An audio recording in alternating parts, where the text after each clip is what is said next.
극동방송과 함께하는 성경 읽기 프로젝트 성경이 읽어지네. 이 시간 생터 성경사역원 성경이 읽어지네 전문 강사이신 하만 우리교회 배명옥 사모와 함께합니다.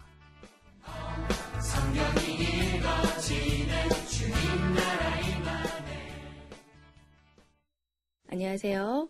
지난 시간에 이어 오늘도 다윗이 어떤 사람이었는지 그의 영성에 대해 공부하고 사무엘상하 공부 마무리하겠습니다. 다윗은 시편의 사람이었어요. 150편 중 74편이나 되는 시편이 다윗의 시인데 여기서 다윗의 영성을 엿볼 수가 있습니다.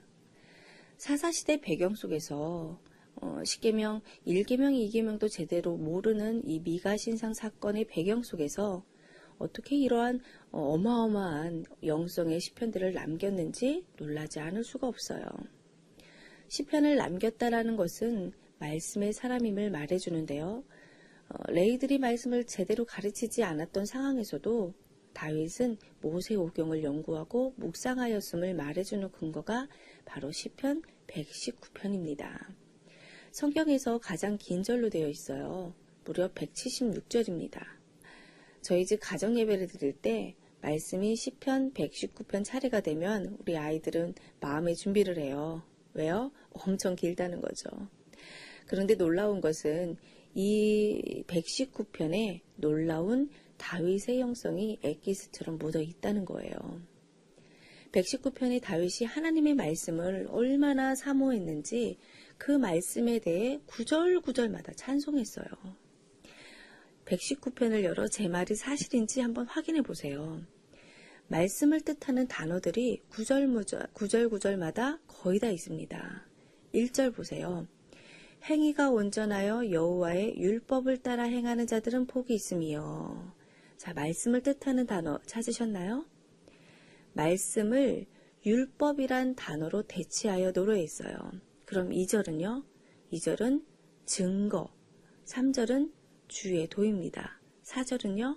법도, 5절은 율례, 6절은 계명, 7절은 의로운 판단. 에이, 앞쪽만 그렇겠지. 아닙니다. 아무데나 가보세요. 86절 가볼까요? 86절은 계명, 124절은 율례, 176절은 계명. 와, 대단하지 않나요? 우리가 말씀을 대해서 노래한다면 몇 줄로 아마 끝나지 않을까요? 근데 무려 176절이에요. 176절에서나 하나님의 말씀을 찬송했어요. 이렇게 말씀을 의미하는 단어들이 끼워 있다는 이것은 무엇을 말해주는 건지 아시겠죠? 자, 말씀이 부재했던 사사기에 레위들조차도 말씀을 제대로 모르는 그때에 다윗이 토라를, 이 모세오경을 연구한 겁니다. 이 말씀이 얼마나 중요한 것인지, 그리고 자기는 하나님 나라의 대리 통치자라는 사실을 알았던 거예요. 창세기 12장부터 시작하는 하나님의 나라의 의의가 무엇인지, 왜 아브라함을 통해 세우신 건지, 이 나라의 법도가 무엇인지, 모세를 통해 주신 그 내용들이 어떠한 것들인지, 이 내용들에 대해 깊이 있게 아주 바삭하게 묵상하고 연구하여 하나님 율법에 대해서 좌로나 우로나 치우치지 않고 말씀의 사람으로 사는 겁니다.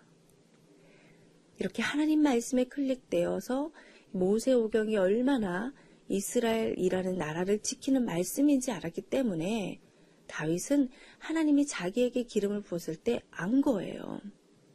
나는 왕이지만 대리통치자다.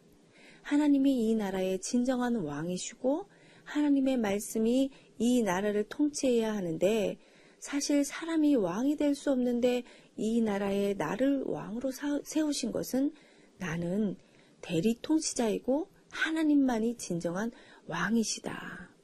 이것을 분명히 알았던 겁니다.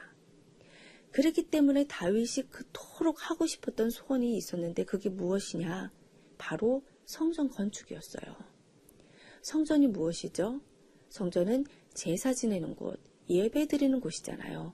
그러니 하나님 당신만이 왕이십니다. 우주 만물을 창조하신 왕 중의 왕이십니다. 이 사실을 깨달았기 때문에 다윗의 평생의 소원이 성전을 짓는 것이었고 실제로 역대하를 보면 얼마나 이 출애굽기에서 성막 만드는 것에 대해 연구했는지 성전 짓는 설계도를 그려서 솔로몬에게 이 설계도를 넘겨주고 뿐만 아니라 필요한 부동산과 모든 필요한 건축 자재들까지 준비하여서 넘겨줬어요. 다윗 일생의 소원이 무엇이었나? 자기는 왕이 아니고 하나님이 진정한 왕이신데 그분이 거할 곳이 없다는 거죠. 자기는 다윗성, 이 왕궁에 머무는데요. 이렇게 다윗이 왕이 되고 가장 탄탄한 그때 하나님이 다윗의 그 마음을 보시고 사무엘하 7장에서 이렇게 말씀하십니다. 네가 나를 위하여 집을 짓겠느냐? 내가 너를 위하여 내 집을 영원히 있게 하겠다. 다시 말하면 네가 나를 위하여 집을 짓겠다고? 아니다. 내가 너를 위하여 내 집을 지을 것이다. 이렇게 말씀하셨어요. 자, 다윗이 말한 집은 말 그대로 건물 성전이었어요. 그런데 하나님이 말씀하신 집은 가문입니다. 위 또는 왕조라는 말이에요.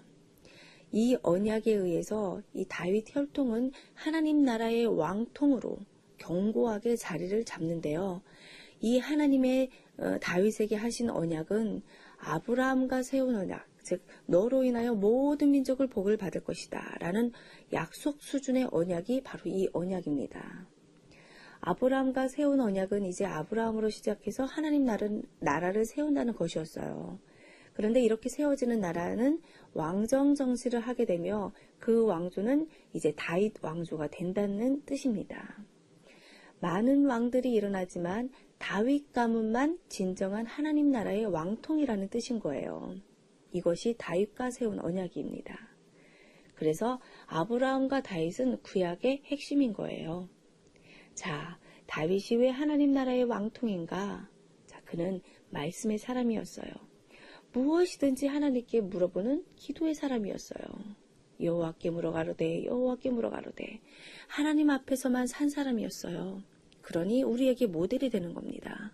다윗은 진정한 왕상이었어요. 우리 모두 이 다윗의 영성을 사모하며 기도해야 할 것입니다. 하나님 다윗처럼 진정한 모델이 되게 해주옵소서. 성숙한 단계로 나아가게 해주옵소서. 이렇게 기도해야 돼요. 다윗이 하나님 앞에 나아가 기도하며 성전이 아직 지어지지도 않았는데도 얼마나 예배를 사모했는지 성전에 올라가며 부르는 노래들을 미리 만들어 시편에 남긴 것을 보세요. 암울했던 사사시대 속에서도 예배의 문화가 완성되게 하고 회복되게 하고 이 말씀이 회복되게 하고 기도가 회복되게 하는 이 다윗의 영성을 저와 여러분들이 붙들어야 할 영성인 줄 믿습니다. 사사시대와 같은 지금의 시대에 이 영적인 암울함 속에서 살고 있는 우리들이 사모해야 할 영성이에요. 다윗의 영성을 깊이 묵상하고 말씀이 기도가 회복되어지는 은혜가 저와 여러분 모두에게 있기를 기도합니다. 자, 이러한 다윗 이야기를 읽다가 이제 시편을 끼워 읽어야 하는데요. 자, 다윗에게 일어난 실제 사건에 시편을 끼워 읽는 겁니다. 어떠한 상황, 사건에서 연결되는 시편이었는지를 알고 읽으면 시편이 더 쉽고 깊이 있게 이해가 될 거예요. 자, 밴드에 올려드린 성경 읽기표를 참조하셔서 읽으시면 되겠습니다. 자, 사무엘상하 마무리하겠습니다. 사사시대의 미가 신상 사건이나 레이첩 사건의 무드 속에서 다윗은 레이가 해야 할 역할, 즉 율법을 주야로 묵상하고 연구한 사람이었어요. 기도의 사람이었습니다. 시편을 남겼다는 것은 깊은 기도의 사람이라는 말로 인생을 깊이 관조하며 체험한 문제들을 하나님 앞에서 토해낸 사람이었어요. 사사시대 레이들과 얼마나 대조되는 사람입니까? 같은 시대를 살면서 말이에요. 다윗은 하나님이 건설하고 싶었던 제사장 나라를 드디어 이뤄낸 왕, 진정한 왕이었습니다. 이런 왕의 가문은 영원할 수밖에 없는 거죠. 구약에서 하나님의 나라를 완성한 왕입니다. 성경은 사사시대를 실패로 남겨놓지 않고 꽃을 피워 열매를 거두고야 말았어요. 자, 이제 성경의 흐름은 이제 열왕기 상으로 넘어가게 됩니다. 이제 이 하나님의 나라 왕사는 어떻게 흘러가게 될까요? 네, 다음 시간에 열왕기 상하로 들어갑니다.